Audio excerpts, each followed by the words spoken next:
Did you know there were 3 types of empathy? Okay.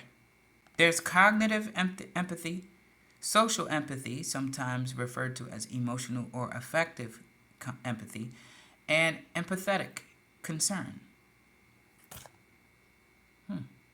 Isn't this interesting? Cognitive empathy is essentially the practice of seeing things from other people's perspectives. So it says instead of simply processing the information we have from our own perspective, cognitive empathy calls for us to look at that information as if we saw it through someone else's eyes. So why not think of it for yourself and use your own brain than to think of it from someone else's perspective with them using their brain.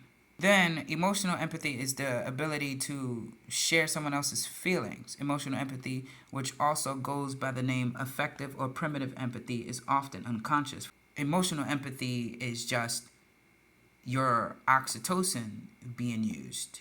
Like the example you use, you're not making yourself cry. You're unconsciously watching a movie scene and you kept up with the plot and everything along the storyline of the movie that led up to that emotional scene. That emotional empathy made you emotional. And it just happened.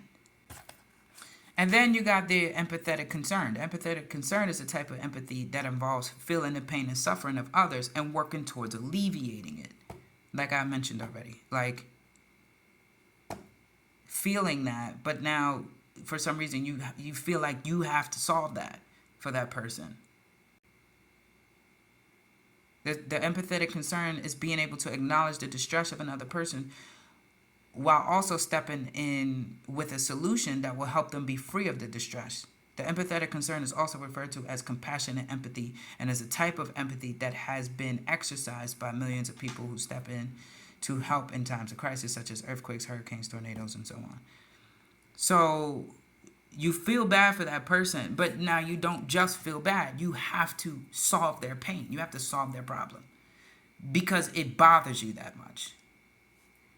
Yeah, that would be me.